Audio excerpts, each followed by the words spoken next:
You're listening to Healthcare Now Radio. Stand by for This Just In, the latest in healthcare innovation and technology trends with your HIT advisor, Justin Barnes.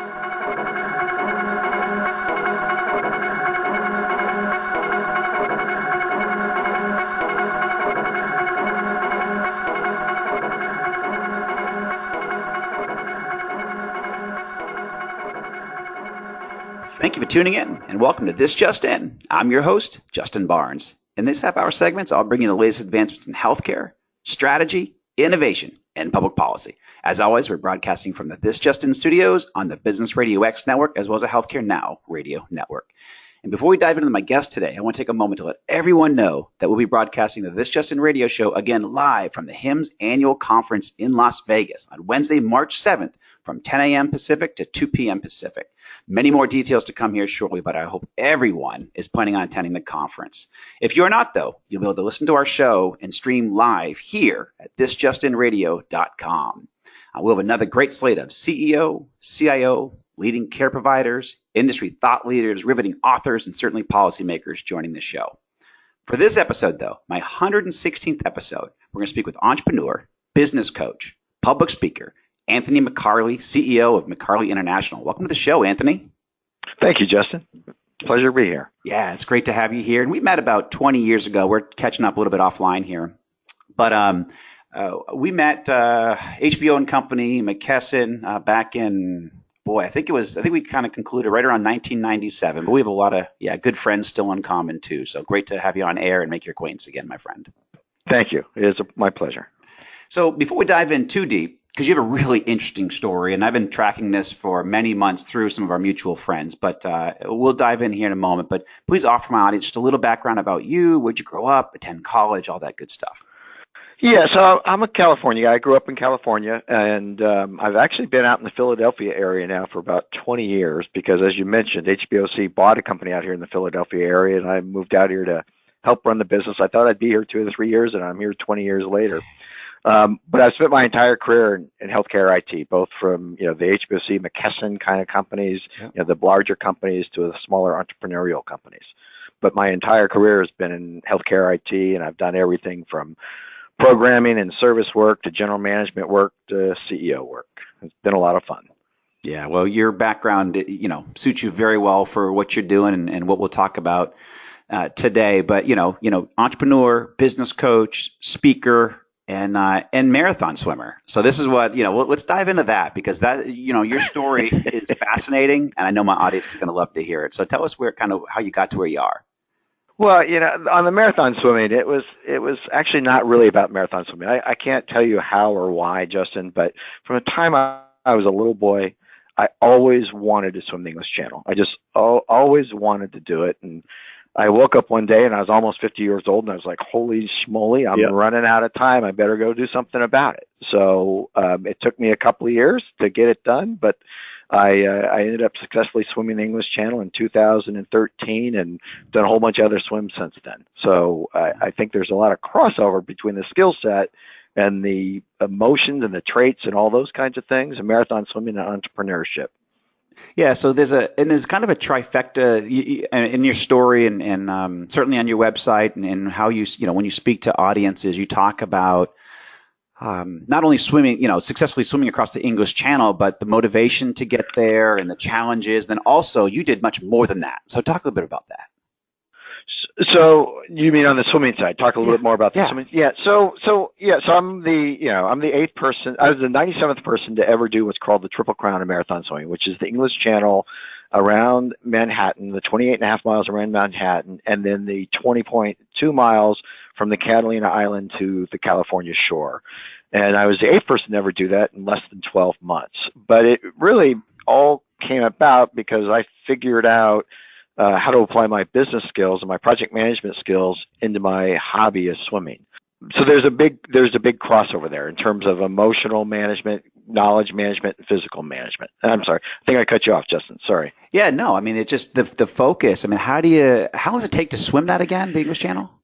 So the English Channel took me 13 hours and 29 minutes. It is 20.7 miles from the English shore to the French shore, and I think the thing that really people don't realize is not just the day that's hard to do; it's all the preparation. Right? I mean, you spend a tremendous amount of time training and working to do that. Like I said, it took me 3 years from the time I realized that I was getting too old to do it. I better go do it now, and the time I was successful.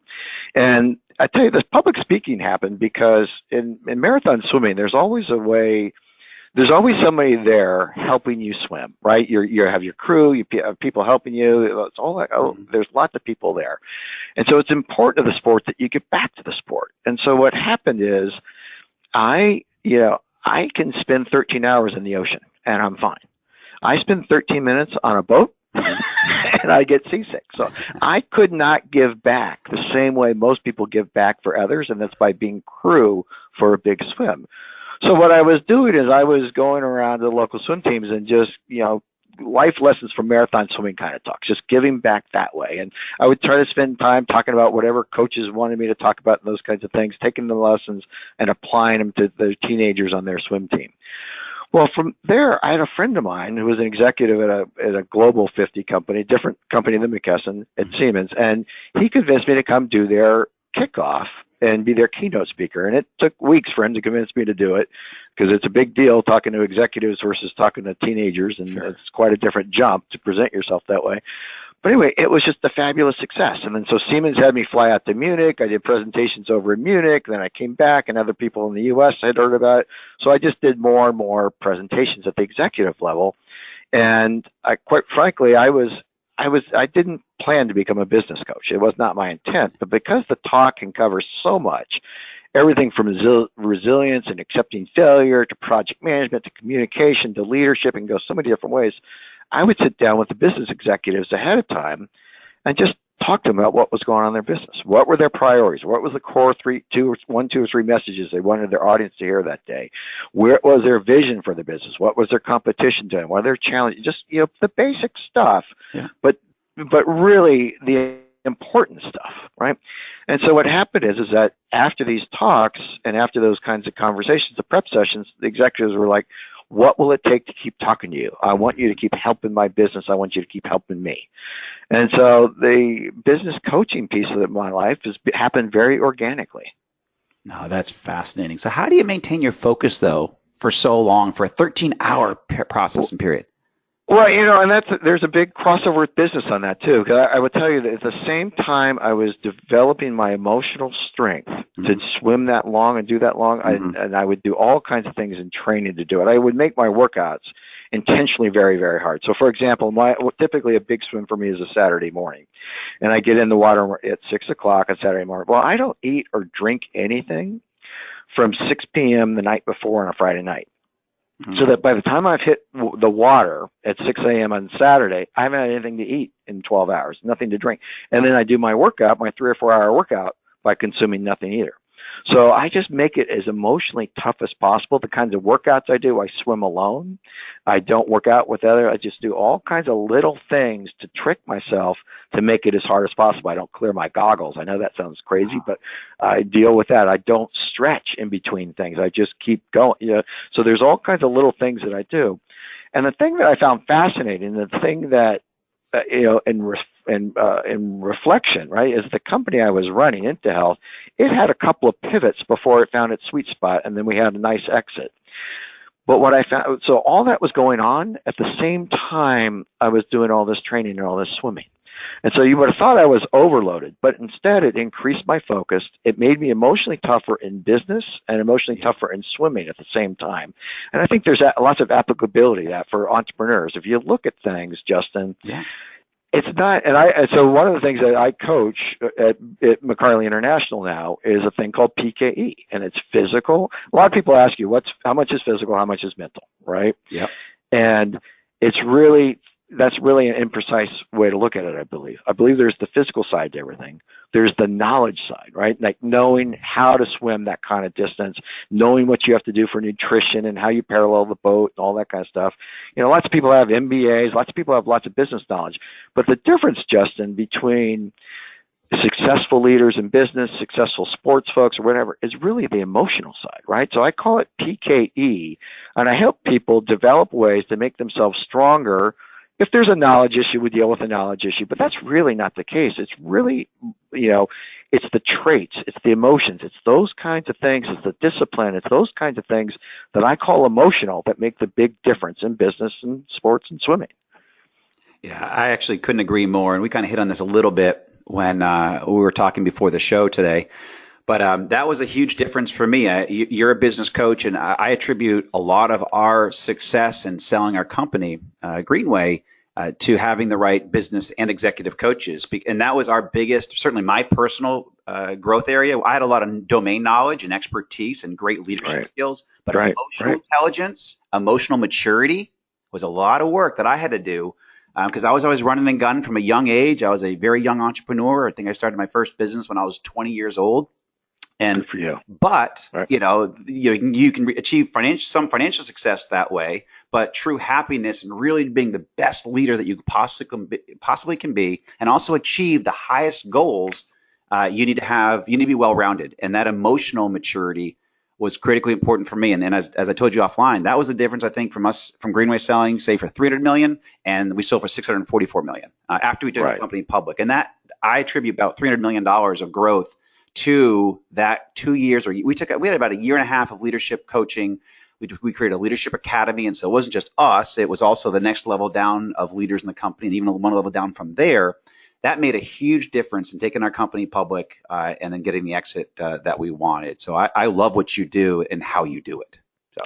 Good, yeah, good for you. That's a great story, Justin. Thank you. So, one example I use in my audience, because sometimes people still come back and they ask follow-on questions, that kind of stuff, and they still get caught up in the physical mental definition, right? And so one of the examples I use with my audience is I talk about a baseball pitcher, right? A professional baseball pitcher who just gave up a home run. Right? He knows the next batter is a sucker for a sinker. He knows that, right? So he's got the physical ability, because he's a professional baseball player. He has the physical ability to throw a sinker. He has the knowledge, right? In fact, everybody in the stadium and everybody at home watching on TV, everybody knows the next batter is a sucker for a sinker. But the whole question is does he have the emotional ability to control the situation enough to successfully throw the sinker? Right. And I think that's applicable because in a marathon swim, every swimmer goes through what's called the dark period. I used to think it was me because I wasn't that good, but now I've figured out that the best marathon swimmers in the world, they all go through a dark period. For me, it's a little bit before halfway or it's about 3/4 of the way. And I know that it's coming, right? And so in business, if you're an entrepreneur, or you're a business professional, you've got a tough situation, there's always emotional things that how you react to those emotional things makes the biggest difference. It's not the knowledge. It's the emotional situation. Yeah, I couldn't agree more with you. And I try to keep politics out of everything in my life. I spent a lot of time on Capitol Hill, fiercely bipartisan. I don't play the political game. However, just listening to you speak, there's so much that would be relevant to where we are today in politics if we could keep the emotions out of it and really just make strong decisions. There's so much opportunity politically in this country for all sides, but I see emotions and emotional immaturity so much at the highest levels, Republican and Democrat. I'm bipartisan. I don't play these games, but I love what you have. Again, you're saying, because I think our country has so much to learn from you. Well, and I think that emotional piece is part of it too. I think you're absolutely right. If people weren't so easily swayed by their emotions, right, and if we weren't so easily manipulated by our emotions, if everybody just sat back and logically looked at the situation and said, we have the knowledge to be whatever we want to be in the future, right? We're the biggest, most powerful country in the world, right? We have all kinds of potential. Yes, there's lots of problems out there, but people get so wrapped around their emotions that they throw out the good with the bad when somebody says something from the opposite side. Absolutely, Justin. I agree with you completely that there's a real need for moderation in DC. Yeah, and we are the superpower right now. But I got to tell you, I believe within 10 years, if not sooner, I haven't seen all the trajectory. China and India very well could surpass us, and we as a country, we need to stop feeding on ourselves and start looking outward a little bit, because we will be surpassed if we don't. If we're not careful. I absolutely agree with you, and I will absolutely agree with you. And what I believe is it's the emotional side. Right? I agree. I think there's lots of people that have the knowledge of what you just articulated, right? But we're a very emotionally run world right now, or country right now, right? So true. And that was, again, not any shot at either party. I'm with you. I believe there's lots of blame to go around on both sides. And there's lots of good ideas on both sides as well. There are. Right? And if we could emotionally get past those things and do what's right for the country and do what's right for all of us, we'd be in a lot better situation. But I agree with you. There's problems on the horizon as well if we don't tackle our emotions. So true. And for those just tuning in, we're speaking with entrepreneur, business coach, and public speaker, Anthony McCarley, CEO of McCarley International. So let's turn a little bit here. So I like to dive in. My show is a lot about best practices and strategies for leaders and entrepreneurs and everybody to thrive. So a couple of quick questions here. What are a few secrets of your success through the years? And we've covered a little bit in how you got into marathon swimming and even how that's led you in the business world. But what are some of your secrets of success? Well, I'm a real believer in a few things, and we've talked a lot about emotional control, and I so we won't go through that, but that is a huge critical piece. The other thing, I'm a real true believer in constant learning, right? And what I mean by that is, you can learn from so many different situations, right? We've all heard about CQI and continuous quality improvement, all those kinds of things. But I believe in continuous quality learning, and you can learn from so many sources in so many different ways. And quite frankly, that's what marathon swimming was for me. It really helped me crystallize my own business philosophies and how I looked at things by applying the business situations to such difficult, challenging tasks. But so I'm a big consumer of books and reading and trying to codify all those kinds of things, figure out patterns and do all that kind of stuff. And I think that there's just a set of folks in the world that have reached a level of success that they don't know where to go, right? And they don't know what to do. And what I help them do is I help them get to that next level. And again, I coach a lot of business executives who are way better than I am. And I'm not going to tell you they're not way better than I am. But what I like to try to do is bring out the best in them in a similar way that if you look at a professional basketball team, let's say, right, pick out your favorite basketball player. Well, he has a coach, right? If you look at the 76ers, you look at the Spurs, right? Kawhi Leonard, right? He could beat Popovich in a one-on-one game, no problem. But yet Popovich is the one who still brings the best out of him as a player, right? And so it's not my job to try to beat anybody one-on-one. And so I become very much part of the inner circle, very much part of that CEO's place to go and spend time and have somebody to talk to and bring out the best. And I think that's really important. And I think continuous learning is part of that, learning from lots of different sources, including a business coach. Yeah. And I think that, learning how to tackle your emotions are a big deal. I think, there's lots of people in business that can do the physical side of business. There's lots and lots of people that know the knowledge, right? That have lots of knowledge. But it comes, to those things. It's continually learning and it's tackling your emotions. I love it. Strong. So now turning inward a little bit, more about kind of what makes you tick. And you covered some of this, but overall, why do you do what you do? What do you hope to achieve in your current role? As I mentioned, right, this whole business coaching thing happened very organically to me. People were asking me to come do it. But the reason I gravitated so quickly towards it, right, and it's gone so well, is I love helping people. And that's what I do on a daily basis. If you think about your best teachers, your best coaches in life, any of those kind of things, right? Well, that's what I am, all wrapped up in a nutshell, right? And it's just so gratifying to see a business go from a tough situation to a positive situation, right? And so my clients, I really like clients that are in transition periods or they're not getting the outcomes that they want to have, or, and by that, they could be really doing very well. Your Greenway example, right? You guys are doing really, really well, but you got somebody to take you to the next level. Yes. I also like the ones that are in trouble, right? Because that's when actually people are all wrapped around their axle with emotions, right? You're just trying to make payroll in 6 weeks. What am I going to do? All those kind of things. I love those situations, and it's so rewarding to help people. It just is a great thing. It just feels wonderful to do it. So I'm actually I've had reasonable success in my career, and I'm happy with my career. But this is by far the happiest I've been in my career because it's spending so much time making people's lives better. Yep. No, I totally agree. I think there's I do advising as well, and on the strategy side and a little bit on the policy side and some corporate growth.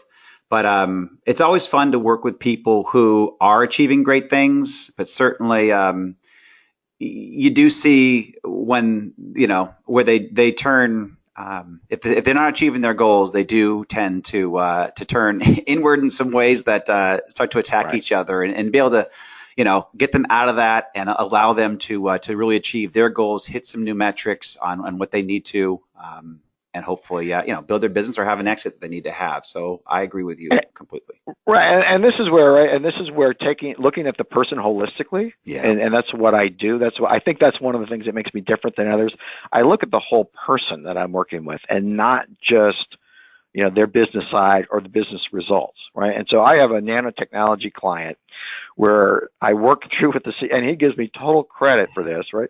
I helped him sleep better at night. He was not sleeping. He was so caught up in a whole bunch of things that needed to be worked through that we actually spent like a day figuring out how to organize his day in a way so that things that were threats to the business in the future could be put off, things that had to be dealt with today could be dealt with today. And we just reorganized the whole way that he approached his day.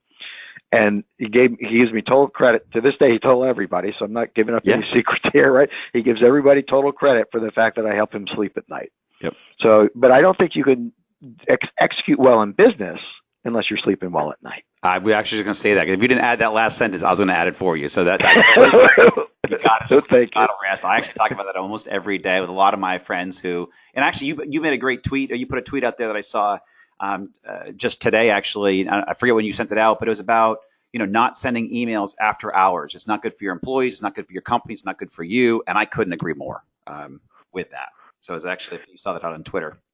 Yes, yeah. I mean, that's a tough thing to do, but I think that everybody needs a little. So even though I was talking earlier about how I became busier with swimming, and I think because it was like a high school student who's really busy with athletics, they've shown over and over again they do better in academics as well because they just become so disciplined in all their life. So even though I was picking up more and more to do with the marathon swimming, the business excelled because I became more disciplined everywhere. But as you do more and more, I'm still also a real believer that you do need reflection time. You do need that downtime. And if you're constantly being monitored by monitors, right, yourself, right, if you're constantly looking at the screen, then you're not spending the time you need to do to look inward. Yeah. Right. So all the executives I ask them to look inward as well and spend time reflecting upon their own performance, what they're doing, how they can make things better, all those kinds of things. Again, I don't do things for anybody. I just help them think about their situation in a way differently than they think about it. Yep, I agree. So here we have 2 minutes left. So 2 quick questions. Okay, to get through. Great. Yeah. What do you do for community and charity investing? That's something that, we talked a little bit offline. It's near and dear to my heart. But where do you give your time or invest your time, talent, and treasure? Yeah, and that's the beauty, right? Is that this my whole life right now happened because I was giving back, right? And it still continues now. So I spoke to 500 high school students just last week, and I gave them the same talk that I charge corporations to. I gave it to them for free, right? So I still talk to swim teams. I still go talk to high schools. I do all those kinds of things, and because the things that I talk about in my main presentation is applicable for anybody who has a dream or an idea or a concept or anything that they want to move from that to actual real results and accomplishments. And so I mean, that's how. And I tell you, it's very well received. People don't speak very highly of high school kids anymore and all that kind of stuff. But I tell you, I was around for 2 hours after that presentation last week or 2 weeks. And because I was around there because so many students wanted to come and follow up. They wanted to talk more, and it resonated with them so much. So I give back by continuing to do talks. I love it. So last question, about 45 seconds. And I think I may know the answer to this, but where's your favorite place to get or be inspired? A lot of people get their great ideas in the shower. Yeah. I actually get it in my really long workouts because, again, I'm swimming alone. Yeah. I don't wear earpods. I don't listen to music or anything. So I'll have great ideas. By my estimate, great ideas while I'm swimming. As soon as my workout's over, I pop out, I get on my phone, and I'll send myself an email with all the notes and my thoughts. So that's what happens. It happens when I'm swimming. Yeah, I guess I'm not too far off from that. You and I have a lot of similarities, but mine's working out for sure. I don't wear headphones. I run. I'm also the open water. I'm a big boater. I love being on the water. That's where our mutual friend Al is up there, and I get up there quite a bit to Lake Lanier and get out to the ocean. But I love being on the water to clear my head. But when I run is when I take, the deepest thoughts, the best strategies, and I get home and I write everything down. So. Right. Good for you. Same system for me. Yes, excellent. Yep. So Anthony, thank you so much for being on the show. Truly appreciate you taking the time to join us. I know you got a busy schedule, my friend, so thanks again. Thank you for having me, Justin. It was a great pleasure. You got it. And thanks to everyone for listening and joining us today. Please tune in weekdays at 2:30 p.m. Eastern, 11:30 a.m. Pacific. As always, you can track me on Twitter at HIT Advisor and use the hashtag ThisJustinRadio so we can respond to your comments from the show. If you missed this episode or want to hear any other ones that we have out there, they're all posted on Apple iTunes, SoundCloud, iHeartRadio, Spreaker, Google Play, and TuneIn. So a lot of great growth in our distribution over the last couple of weeks and months. So thank you so much to my production team for that. And we've also launched a new website at justinbarnes.com, so you can check that out. Thanks, everyone. Have a terrific week.